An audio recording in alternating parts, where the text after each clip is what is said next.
నమస్కారం. G3 news వార్తలకు స్వాగతం. ముందుగా వార్తల్లోని ముఖ్యాంశాలు. కుక్కట్పల్లి అభివృద్ధికి నిధులు కేటాయిస్తామన్న సీఎం రేవంత్.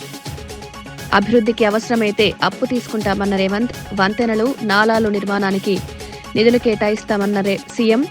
కుక్కట్పల్లి ప్రాంత అభివృద్ధికి ప్రభుత్వం కట్టుబడి ఉందని వ్యాఖ్య. గత ప్రభుత్వ అప్పులపై మంత్రి పార్థసారథి విమర్శలు. వైఎస్ఆర్సీపీ అప్పులతో రాష్ట్రానికి నష్టం ఉన్న మంత్రి. సంక్షేమం, అభివృద్ధి రెండింటిపై ప్రభుత్వం దృష్టి పెట్టిందన్న మంత్రి. ఆర్థిక క్రమశిక్షణతో రాష్ట్ర అభివృద్ధి సాధ్యమన్న పార్థసారథి. 6 గ్యారంటీల అమలుకు ప్రైవేట్ మెంబర్ బిల్ తీసుకొస్తామన్న కేటీఆర్. మహిళలకు 2500 హామీ అమలుపై కేటీఆర్ డిమాండ్. పెన్షన్లు పెంచాలని అసెంబ్లీలో బిల్ ప్రవేశపెడతామన్న కేటీఆర్. ఎన్నికల హామీలు అమలు చేయాలని ప్రభుత్వానికి హెచ్చరిక. ఆత్మకూరులో మంత్రి ఆనం విస్తృత పర్యటన. రైతులకు డిజిటల్ పాస్ పుస్తకాల పంపిణీ. గ్రామీణాభివృద్ధి పనులకు శ్రీకారం. మీ భూమి మీ హక్కు కార్యక్రమంలో పాల్గొన్న మంత్రి.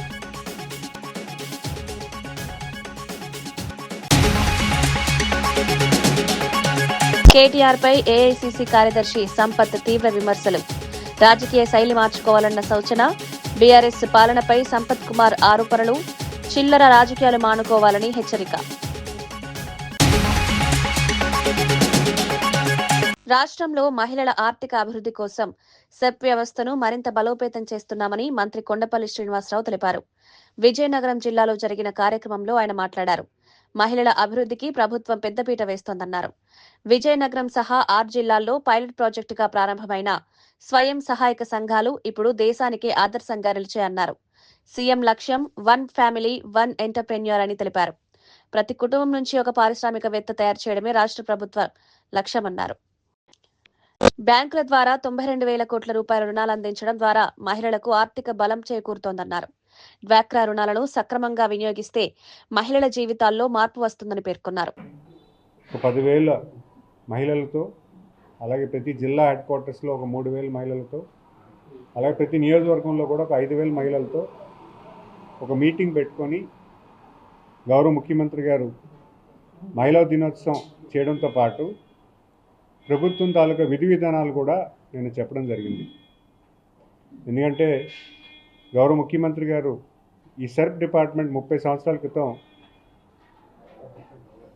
ఒక ఇనిషియేటివ్ తీసుకుంటే దేశం అంతా కూడా డ్వాక్రా సంఘాల కింద ఏర్పాటు చేయాలి, దానికి కార్యరూపం చేయాలి అనే దాని మీద దేశంలో ఒక మోడల్ తీసుకొస్తే ప్రధానంగా ఇప్పటి ముఖ్యమంత్రి గారు శ్రీ నారా చంద్రబాబు నాయుడు గారు దీని కార్యాచరణ చేయడం కోసం అప్పుడు ఎస్హెచ్జి మూమెంట్ అంటే ఒక 6 జిల్లాల్లో ఒక పైలట్ ప్రాజెక్ట్ కింద తీసుకొని ఈ 6 జిల్లాల్లో కూడా డ్వాక్రా సంఘాలు తాలూకు విధి విధానాలు ఏ రకంగా 10 మంది మహిళలు కలిసి ఏ రకంగా వాళ్ళు కలిసి పనిచేసి పేదరిక నిర్మూలన కోసం ఏ రకంగా కార్యాచరణ చేయాలో అటు ఆర్థికంగా కానీ ఆరోగ్యపరమైనటువంటి కానీ లేదా ఒక మంచి ఈకోసిస్టమ్ గ్రామాల్లో కలిగించేదానికి అప్పుడు ఒక 6 జిల్లాల్లో పైలట్ చేసి సక్సెస్ చేసి ఈరోజు 30 సంవత్సరాల తర్వాత చూసుకుంటే ఈ సెర్ప్ డిపార్ట్మెంటు దేశం అంతా కూడా మొత్తం ఎస్హెచ్జి ఉమెన్ అదే మోడల్ని దేశం అంతా అడాప్ట్ చేసుకోవడం జరిగింది. ఈ 30 ఏళ్ళ కాల పరిమితంలో అనేకమైనటువంటి సంస్కరణలు జరిగాయి. మన ఆంధ్రప్రదేశ్ మహిళలే వేరే రాష్ట్రాలకు వెళ్ళి కమ్యూనిటీ రిసోర్స్ పర్సన్స్ కింద అక్కడ ఉన్నటువంటి ఎస్హెచ్జి ఉమెన్కి ట్రైనింగ్ ఇవ్వడం జరిగింది. ఏ రకంగా మీరు మీ ఎస్హెచ్జి ఉమెన్ ఎలా పని చేసుకోవాలి, ఏ రకంగా కలిసి పని చేసుకోవాలి, ఏ రకంగా ఏం చేసుకోవాలనే దాని మీద అనేకమైనటువంటి విషయాలు మన రాష్ట్రం చెందినటువంటి మహిళలే ఇతర రాష్ట్రాలకు వెళ్ళి అక్కడ ట్రైనింగ్ ఇవ్వడం జరిగింది.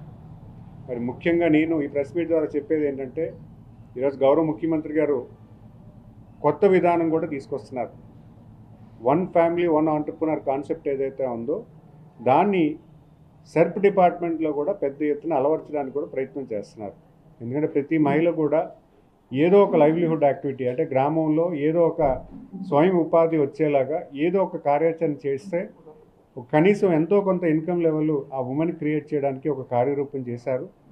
దాని నిమిత్తం ఈరోజు గౌరవ ముఖ్యమంత్రి గారు నిన్న మహిళా దినోత్సవం రోజు ఆయన ఎక్కువగా ప్రధానంగా ఎంఓఈస్ చేయడంలో కానీ లేదా మహిళలను ఉద్దేశించి మాట్లాడడంలో కానీ మహిళల్ని చైతన్యం తీసుకొచ్చి ఎన్టీఆర్ జిల్లాలో రేషన్ బియ్యం మాఫియా ఎంపీలు ఎమ్మెల్యేల కనుసన్నల్లో నడుస్తోందని వైఎస్ఆర్సీపీ నేత దేవినేని అవినాష్ ఆరోపించారు. ఈ వ్యవహారంపై ఎల్లో పత్రికలే కథనాలు ప్రచురిస్తున్నాయని పేర్కొన్నారు. ఈ దందా వెనుక విజయవాడ ఎంపీ కేశినేని చెన్ని ఉన్నారని ఆరోపించారు. ప్రజలకు ఉపయోగపడాల్సిన పథకాలను కొందరు నాయకులు దుర్వినియోగం చేస్తున్నారన్నారు. ఈ అంశంపై పూర్తిస్థాయి విచారణ జరిపి బాధ్యులపై చర్యలు తీసుకోవాలని కోరారు. పేదల హక్కులను కాపాడే బాధ్యత ప్రభుత్వంపై ఉందన్నారు. దాని డెవలప్మెంట్ గురించి ఢిల్లీ స్థాయిలో కూడా మాట్లాడి అభివృద్ధి కార్యక్రమాలు చేసిన ఎంతో మంది పార్లమెంట్ సభ్యులు ఉన్న ఈ యొక్క విజయవాడ పార్లమెంట్కి కేశినేని చిన్ని లాంటి ఒక పార్లమెంట్ సభ్యులు దొరకటం మా కర్మ అని చెప్పి ఈరోజు సందర్భంగా చెప్పుతున్నా. ఎంపీ అయిన తర్వాత నుంచి ఈ యొక్క పార్లమెంట్లో ఇసుక కానివ్వండి, మట్టి కానివ్వండి, భూదందాలు కానివ్వండి, దేవాదాయ భూములు కబ్జా చేస్తాం కానివ్వండి, వసూలు కానివ్వండి, పంచాయతీలు చేస్తాం కానివ్వండి, చివరికి ఒక వీడి రౌడీగా గూండాలుగా దేవుడు కళ్యాణంలో గల కొట్టుకునే పరిస్థితి తీసుకొచ్చారు ఈ యొక్క కూటమి ప్రభుత్వానికి సంబంధించిన ఎంపీలు, ఎమ్మెల్యేలు. కొంచెమన్నా సిగ్గుందా? ఈరోజు ఒక పార్లమెంట్ సభ్యుడిగా ఉండాల్సిన హోందాతనం నీకుందా? పట్టు వస్త్రాలు సమర్పించే దాంట్లో మీరు గొడవపడతారా? మీరు కొట్టుకుని గొడవపడి, నాకు తెలిసి ఆ మహోత్సవంలో ఎక్కువ శాతం చాలా సందర్భాల్లో, అనేక సందర్భాల్లో స్థానికంగా ఎమ్మెల్యే పాల్గొంటారు, కుటుంబ సమేతంగా ఆ పట్టు వస్త్రాలు సమర్పిస్తారు, ఘనంగా నెరవేరుస్తారు. పక్క జిల్లాల నుంచి జనాలు వస్తారు, పక్క రాష్ట్రం నుంచి కూడా జనాలు వస్తారు, చూస్తారు, సంతోషంగా వెళ్తారు. కానీ నిన్న మీరు చేసిన పనికి ఎన్టీఆర్ జిల్లా పరువు పోయే విధంగా మీరు అందరి గారు ప్రవర్తించారు. ఎంపీగా ఏంటి బాధ్యత? ఆ విధంగా నువ్వు రౌడీయుధం చేస్తావా? ఆ విధంగా నువ్వు గూండాయుధం చేస్తావా? ఒక ఎస్సీ కాన్స్టిట్యున్సీలో ఒక ఎస్సీ ఎమ్మెల్యే ఉన్న చోట అతన్ని పనిచేయనివ్వు, అతనికి అధికారులు ఏమైనా సహకరిస్తే సహకరించనివ్వు, లేదా చివరికి ఇలాంటి దేవుడు కార్యక్రమాల్లో గారా ఈ ముఖ్యమంత్రి, ఉప ముఖ్యమంత్రి నిన్న జరిగిన సంఘటనకి ఏం సమాధానం చెప్తారు, వాళ్ళని ఏ విధంగా మీరు మందలిస్తారని చెప్పి ఈరోజు వైఎస్ఆర్ కాంగ్రెస్ పార్టీ తరఫున మేమందరం గారు డిమాండ్ చేస్తున్నాం. ఇదా మీరు ఇచ్చే గౌరవం? ఈ 2 సంవత్సరాల్లో మీ పాలనలో, మీ ప్రభుత్వంలో ఇంకా ఏవైనా జరిగినాయా అని చెప్పని ఈరోజు ఆ కూటమి ప్రభుత్వంలో ఉన్న చంద్రబాబు గారిని కానివ్వండి, పవన్ కళ్యాణ్ గారు మేము అందరం క్వశ్చన్ చేస్తాం. క్షమాపణ చెప్పాలి. నిన్న ఎవరైతే వేలాది మంది భక్తులు వచ్చారో వాళ్ళకి క్షమాపణ చెప్పాలి. ఎన్టీఆర్ ప్రజానికానికి గారా ఈ ఎంపీ క్షమాపణ చెప్పాలని చెప్పని ఈరోజు వైఎస్ఆర్ కాంగ్రెస్ పార్టీ తరఫున మేము డిమాండ్ చేస్తాం. మీరు అందరు గారు చూసే ఉంటారు, తిరుపతి లడ్డూ విషయంతో దేశవ్యాప్తంగా, ప్రపంచవ్యాప్తంగా చంద్రబాబు నాయుడు గారిది, పవన్ కళ్యాణ్ గారి పరువు పోయింది. మా మీద రుద్దాలనుకున్నారు, మా మీద ఆ నెపం వేయాలనుకున్నారు. కానీ సాక్షాత్తు వెంకటేశ్వర స్వామి పైనుంచి ఈ ప్రభుత్వంలో మీరు చేస్తాంది తప్పు అని చెప్పని వాళ్ళకి బుద్ధి వచ్చే విధంగా సిబిఐ రిపోర్ట్లో అవనివ్వండి, లేకపోతే అనేక రకాలుగా మీది తప్పు అని చెప్పని నిరూపించారు. మీరు చేసే పనులు కూడా అలాగే ఉంటున్నాయి. కళ్యాణాల్లో గొడవలు పడి, సరిగ్గా పరిపాలన చేతకాక, అధికారులు సరిగ్గా పనిచేసుకోనిక, తిరువూరు నియోజకవర్గంలో ప్రజానికం కానివ్వండి, లేకపోతే ప్రభుత్వం నడిపే విధానంలో కానివ్వండి, ఎటువంటి కార్యక్రమాలు జరగక ప్రజానికం ఇబ్బంది పడుతున్నారు. దీనిపైన వెంటనే పైన చంద్రబాబు నాయుడు, పవన్ కళ్యాణ్ చర్యలు తీసుకుని తిరువూరు నియోజకవర్గంలో ప్రజానికానికి మంచి చేయవలసిందిగా మేము కోరుకుంటూ.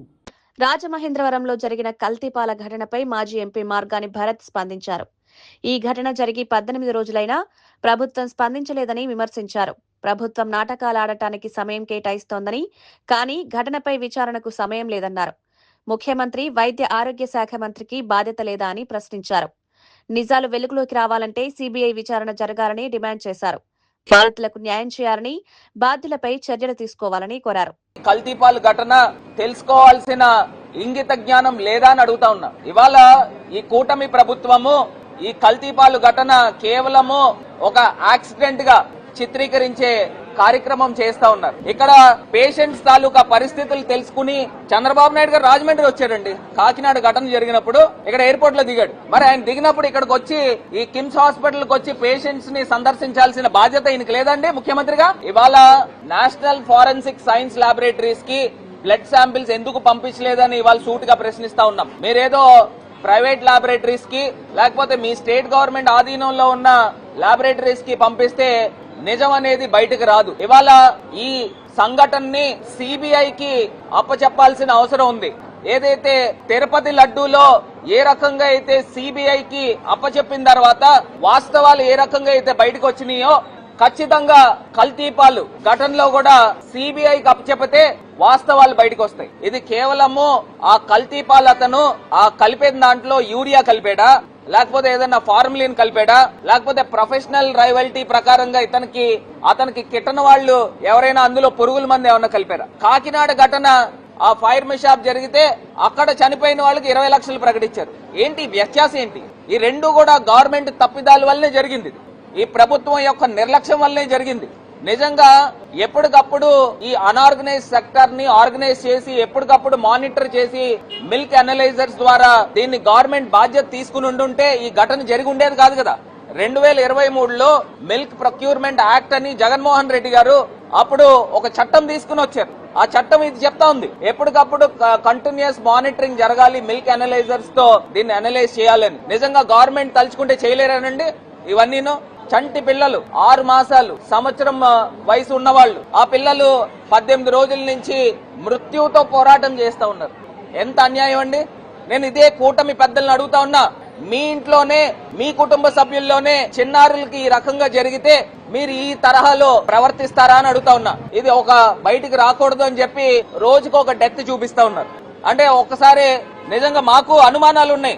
ఆ పేషెంట్స్ తాలూకా ఎవరైతే వెంటిలేటర్స్ మీద ఉన్నారో వాళ్ళు రోజుకొకళ్ళని డెడ్ బాడీస్ తీసుకొచ్చి కుటుంబ సభ్యుల చేతుల్లో పెడతా ఉన్నారు. ఒక హై డ్రామా ఈ ప్రభుత్వం ఆడుతా ఉంది. దీంట్లో వాస్తవాలు బయటికి రావాల్సిన అవసరము ఈ ప్రభుత్వము పైన ఉంది. దీన్ని ఏదో కన్సీల్ చేసి దీన్ని ఒక యాక్సిడెంట్ కింద చిత్రీకరించే కార్యక్రమము ఈ ప్రభుత్వం చేస్తున్నారనేది క్లియర్ గా అర్థమవుతా ఉంది. ఎంత అన్యాయం చూడండి. ఈ ప్రభుత్వం వచ్చిన తర్వాత మొత్తం అన్ని కూడా కల్తీనే. అటు పాలల్లో గాని, కూరగాయల్లో గాని, ఏ వస్తువు తీసుకోండి, టీ పొడి తీసుకోండి, ఏ వస్తువు తీసుకోండి, తిండి పదార్థాలు తీసుకోండి, నూనెలు తీసుకోండి. మొన్న ఫుడ్ సేఫ్టీ అధికారులు తనిఖీ చేస్తే ఆ నూనె ఏదైతే వీళ్ళకి దొరుకుతా ఉందో రెస్టారెంట్స్ వాళ్ళు, బేకరీ వాళ్ళు కొనుక్కునేది కిలో 60 రూపాయలు అటండి. తిరుపతి లడ్డూలో గీ ఫ్లేవర్ ఎన్హాన్సర్స్ కొన్నారు. అంటే దానికి అర్థం ఏంటంటే 2018 చంద్రబాబు నాయుడు గారు ప్రభుత్వం ఉన్నప్పుడు గీ ఫ్లేవర్ ఎన్హాన్సర్స్ కొన్నారు. మీరు నిజంగా స్వచ్ఛమైన నెయ్యి వాడితే ఫ్లేవర్ ఎన్హాన్సర్స్ అనేది ఆర్టిఫిషియల్ లిక్విడ్స్ ఎందుకు కొనాలి అని అడుగుతా ఉన్నా. వైఎస్ఆర్ కాంగ్రెస్ పార్టీ డిమాండ్ చేస్తా ఉన్నాము, ఎవరైతే మరణాలు జరిగినాయో ఆ బాధిత కుటుంబాలకి 25 లక్షల రూపాయలు ఎక్స్గ్రేషియా ప్రకటించాల్సిన బాధ్యత ఈ కూటమి ప్రభుత్వం తీసుకోవాల్సిందిగా డిమాండ్ చేస్తా ఉన్నాం. రాష్ట్రంలో 6 గ్యారంటీల అమలును డిమాండ్ చేస్తూ అసెంబ్లీలో ప్రైవేట్ మెంబర్ బిల్ ప్రవేశపెడతామని కేటీఆర్ తెలిపారు. 1,67,00,000 మంది మహిళలకిచ్చిన 2,500 రూపాయల హామీ అమలు కోసం ఈ బిల్లు తీసుకొస్తామన్నారు. 4,000 రూపాయల పెన్షన్ కోసం ఎదురు చూస్తున్న 46 లక్షల మంది వృద్ధులు, వితంతువులు, నేతన్నల కోసం కూడా బిల్లు ప్రవేశపెడతామన్నారు. ఎన్నికల సమయంలో ఇచ్చిన హామీలను కాంగ్రెస్ ప్రభుత్వం అమలు చేయాలని కేటీఆర్ కోరారు. ప్రజలకు ఇచ్చిన మాట నిలబెట్టుకోవాల్సిన బాధ్యత ప్రభుత్వంపై ఉందన్నారు. గ్యారంటీల అమలు కోసం అసెంబ్లీలో పోరాటం కొనసాగుతుందని పేర్కొన్నారు. గీతన్నలు వారందరి తరపున, బీడీ కార్మికులు, ఒంటరి మహిళలు వారందరి తరపున 46 లక్షల మంది తరపున ఈ ప్రైవేట్ మెంబర్ బిల్లు పెడుతున్నాం. తప్పకుండా ప్రభుత్వం మద్దతు ఇవ్వాలని చెప్పి డిమాండ్ చేస్తా ఉన్నాం.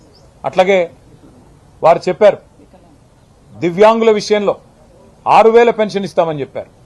మరి లక్షలాది మంది దివ్యాంగులు, రాష్ట్ర వ్యాప్తంగా ఉన్న లక్షలాది మంది దివ్యాంగుల తరపున మరి ఈ ప్రైవేట్ మెంబర్ బిల్లు పెడతా ఉన్నాం. 6 గ్యారంటీలకు చట్టబద్దత కల్పించాలని. అసెంబ్లీలో మరి ప్రజలకిచ్చిన వాగ్దానాలను గాలికి వదిలేసి గాలి మాటలు, కాలక్షేపం కబుర్లతో కాలక్షేపం చేయాలనుకుంటున్న ప్రభుత్వాన్ని నిలదీయడానికే ఇవాళ బీఆర్ఎస్ సైన్యం ఈ ఓరియంటేషన్ సెషన్ పెట్టుకున్నది. బీఆర్ఎస్ నేత కేటీఆర్ పై ఏఐసీసీ కార్యదర్శి సంపత్ తీవ్ర విమర్శలు చేశారు. కేటీఆర్ తన రాజకీయ శైలి మార్చుకోకపోతే ప్రజలు తిరస్కరిస్తారని హెచ్చరించారు. తెలంగాణ ప్రజల సంపదను కేసీఆర్ కుటుంబానికి దోచిపెట్టారని ఆరోపించారు. బీఆర్ఎస్ ప్రభుత్వంలో కేసీఆర్ బంధు, కేటీఆర్ బంధు, హరీష్ బంధు, సంతోష్ బంధు, కవిత బంధు మాత్రమే కొనసాగాయని విమర్శించారు.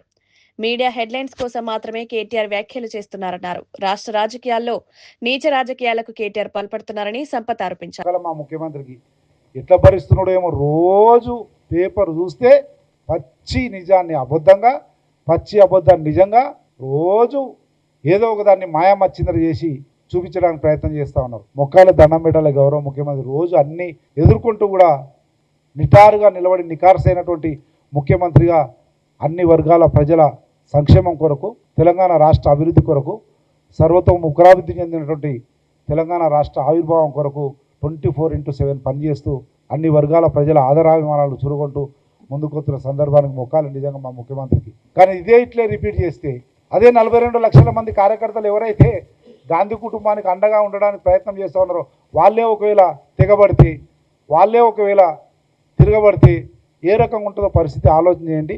ఆ పరిస్థితి రాకుండా జాగ్రత్త వహించండి అని చెప్పి కూడా కేటీఆర్ గారికి మరియు టీఆర్ఎస్ పార్టీ లోక్సభ స్పీకర్ ఓం బిర్లాపై ప్రవేశపెట్టిన అవిశ్వాస తీర్మానం చర్చలో టీడీపీ పార్లమెంటరీ పార్టీ నేత లావు శ్రీకృష్ణదేవరాయలు పాల్గొన్నారు. స్పీకర్పై అవిశ్వాస తీర్మానాన్ని టీడీపీ వ్యతిరేకిస్తున్నట్లు స్పష్టం చేశారు. ఇండియా కూటమి నేతలు కూడా ఈ తీర్మానానికి వ్యతిరేకంగా ఓటు వేయాలని ఆయన సూచించారు. ఈ సందర్భంగా రాష్ట్ర విభజన ప్రక్రియపై కూడా లావు శ్రీకృష్ణదేవరాయలు వ్యాఖ్యలు చేశారు. 2014 ఫిబ్రవరి 14న ఆంధ్రప్రదేశ్ పునర్వ్యవస్థీకరణ బిల్లు ఆమోదం పొందిన రోజు పార్లమెంట్ చరిత్రలో బ్లాక్ డేగా అభివర్ణించారు. ఆ రోజు లోక్సభలో జరిగిన పరిణామాలపై దేశ ప్రజలకు నిజాలు తెలియాల్సిన అవసరం ఉందన్నారు. ఈ అంశంపై పార్లమెంటులో చర్చ జరపాలని కోరారు. Great men in this house, the opposition keep quoting two great men in this house. One is Mahatma Gandhi ji, other person is Ambedkar ji, sir. Sir, what Mahatma Gandhi ji has said, what Mahatma Gandhi ji has shown through his freedom struggle and the movement for the independence, sir. In every opportunity, whenever people told him, people reminded him of how US got the independence, how French got the independence, he stood steadfast and said, India will get the independence in a different way, in a non-violent way, in Satyagraha. He has taken, he's not only gone to a different level with respect to his, not only he's gone to a different level, sir, but also taken his countrymen also along with him. That is what Mahatma Gandhi has shown, sir. Instead of quoting from Mahatma Gandhi and his quotes, I wish and I hope not just say the words, but actually follow what he has said, sir. The other person, the other great man I want to remind them is B.R. Ambedkar ji. They always come to the house and outside the house showing the Constitution of India. But I request them what B.R. Ambedkar ji has said on the last session of the Constituent Assembly. He has mentioned about the grammar of anarchy. This is what he has said. In that he said, Ambedkar has warned any method inside or outside the parliament that prioritizes political victory over constitutional order. This motion is over constitutional order. It is called anarchy. This motion is. సంక్షేమం, అభివృద్ధి రెండింటి ప్రయోజనాలు ప్రజలకు అందేలా కూటమి ప్రభుత్వం పనిచేస్తోందని మంత్రి డోలా శ్రీ బాలవీరాంజనేయ స్వామి తెలిపారు. ఎన్నికల సమయంలో ఇచ్చిన హామీలను మాత్రమే కాకుండా అదనంగా ప్రజా సంక్షేమ కార్యక్రమాలను అమలు చేస్తున్నామన్నారు. ప్రస్తుతం రెవెన్యూ శాఖలో సంస్కరణలు తీసుకొచ్చి ప్రజలకు మెరుగైన సేవలు అందిస్తున్నామని తెలిపారు. ప్రభుత్వ విధానాలు ప్రజల నమ్మకాన్ని పెంచుతున్నాయన్నారు. ప్రజల అవసరాలను దృష్టిలో పెట్టుకుని కార్యక్రమాలు చేపడుతున్నామని పేర్కొన్నారు. మాజీ మంత్రి గారు సభలో కూడా చెప్పారు, వాళ్ళ బొమ్మలు పెట్టుకునే ఉద్దేశంతో హేళనగా వాళ్ళ జగన్మోహన్ రెడ్డి గురించి కూడా మాట్లాడినటువంటి చరిత్ర మీకు తర్వాత ఎవరో పెట్టని అదే ఉద్దేశంతో పట్టాదారు పాస్ పుస్తకాల మీద కావచ్చు, హద్దురాల మీద కావచ్చు, వాళ్ళ బొమ్మలు పేర్లు పెట్టుకునే చరిత్ర. ఈరోజు చూసాం, వాళ్ళ బొమ్మలు ఉన్నాయి కానీ వాళ్ళు లేరు. అందుకే మా ముఖ్యమంత్రి గారు ఆస్తి మీద పట్టాదారు రాజముద్రతో కూడినటువంటి పాస్ పుస్తకాలు ఇవ్వాలని చెప్పి ముందుకెళ్తున్నారు. హైదరాబాద్ లో విద్యుత్ ఆర్టిసన్ కార్మికులు శాశ్వత ఉద్యోగాల కోసం నిరసన చేపట్టారు. విద్యుత్ ఆర్టిసన్ ఉద్యోగుల జేఏసీ ఆధ్వర్యంలో సైఫాబాద్ లోని ఎస్పీడీసీఎల్ కార్పొరేట్ కార్యాలయం ఎదుట ధర్నా నిర్వహించారు. తమ విద్యార్హతల ఆధారంగా శాశ్వత ఉద్యోగాలు ఇవ్వాలని డిమాండ్ చేశారు. ఏపీ ఎస్ఈబీ సర్వీస్ రూల్స్ అమలు చేయాలని కోరారు.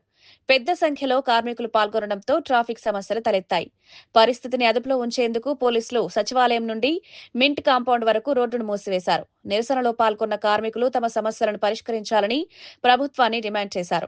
అందరినీ కూడా విద్యా అర్హతలను బట్టి పర్మనెంట్ చేయాలని ఈ తెలంగాణ ఏర్పడ్డప్పుడే మేము డిమాండ్ చేసినాం. విద్యుత్ సంస్థలో ఉన్నటువంటి కార్మికులందరికీ ఒకే సంస్థ, ఒకే సర్వీస్ రూల్స్ ను అమలు చేయాల్సిన బాధ్యత ఉందని ఈ సందర్భంగా తెలియజేస్తా ఉన్నాం. దాదాపు 30 సంవత్సరాల నుంచి ఈ సంస్థను నమ్ముకొని దాదాపు 30,000 మంది పనిచేస్తారు. బ్రిటిష్ కాలం నాటి సర్వీస్ రూల్స్ ఇందులో చేర్చడము, 1947 సర్వీస్ రూల్స్ చేర్చడము, మరి అవి అగమ్య గోచరంగా ఈ ఆర్టిజన్లకు అవి మరణఘోషగా మారినాయి. అందుకే మేము ఏమంటున్నామంటే ఈ జేఏసీ పక్షాన ఖచ్చితంగా ఈ 20,000 మందికి స్టాండింగ్ ఆర్డర్స్ రద్దు చేసి మరి ఏవైతే existing service rules APSCB service rules ఉన్నాయో ఆ రూల్స్ మాత్రం ఖచ్చితంగా అమలు చేయాల్సిందే. వీటిని అమలు చేయని పక్షాన మేము ఖచ్చితంగా రాబోయే కాలంలో సమ్మెకైనా సిద్ధమని మేము హెచ్చరిస్తా ఉన్నాం. కూకట్పల్లి ప్రాంత అభివృద్ధికి అవసరమైన నిధులు కేటాయిస్తామని సీఎం రేవంత్ రెడ్డి తెలిపారు. రాజకీయ క్లిష్ట పరిస్థితుల్లో మల్కాజ్గిరి ప్రజలు తనను ఎంపీగా గెలిపించి ఢిల్లీకి పంపారని గుర్తు చేసుకున్నారు. కూకట్పల్లి నియోజకవర్గం తనకు ఎంతో ప్రత్యేకమని పేర్కొన్నారు. అప్పట్లో ఈ ప్రాంతానికి పెద్దగా చేయలేకపోయినా ఇప్పుడు సీఎంగా ఉన్నందున అభివృద్ధికి ప్రాధాన్యత ఇస్తారన్నారు. వంతెనలు, చెరువులు, నాలాలు, భూగర్భ మురుగునీటి వ్యవస్థ నిర్మాణానికి అవసరమైన నిధులు కేటాయిస్తారని తెలిపారు. అవసరమైతే అప్పు చేసైనా అభివృద్ధి పనులు చేపడతామని స్పష్టం చేశారు. కూకట్పల్లి ప్రాంతాన్ని మరింత అభివృద్ధి చేసే దిశగా ప్రభుత్వం చర్యలు తీసుకుంటుందని సీఎం రేవంత్ రెడ్డి పేర్కొన్నారు. చాలా తాకట్టు పెట్టైన నిధులు తెచ్చిచ్చే బాధ్యత నాది ఈ ప్రాంతానికి. ఎందుకంటే మీరందరు కష్టకాలంలో నేను ఇక్కడికి వచ్చినప్పుడు నన్ను ఎంపీగా గెలిపించి ఢిల్లీకి పంపించారు. నాకు ఆ కృతజ్ఞత ఎప్పటికి ఉంటుంది.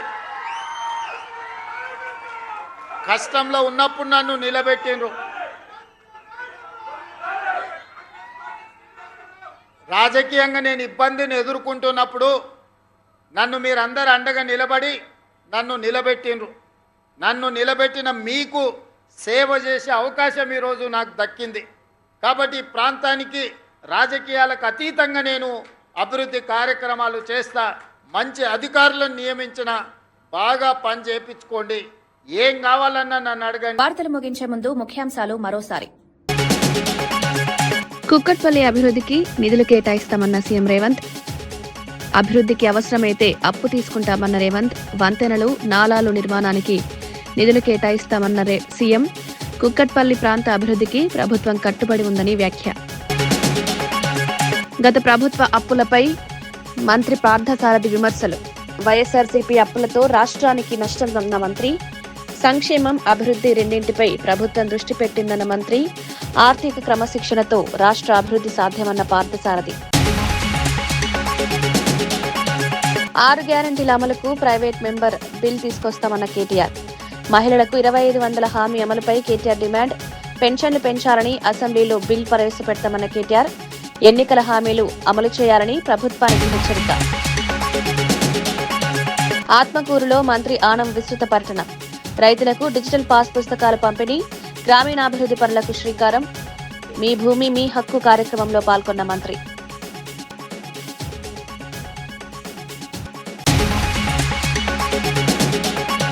కేటీఆర్ పై ఏఐసీసీ కార్యదర్శి సంపత్ తీవ్ర విమర్శలు. రాజకీయ శైలి మార్చుకోవాలన్న సూచన. బీఆర్ఎస్ పాలనపై సంపత్ కుమార్ ఆరోపణలు. చిల్లర రాజకీయాలు మానుకోవాలని హెచ్చరిక.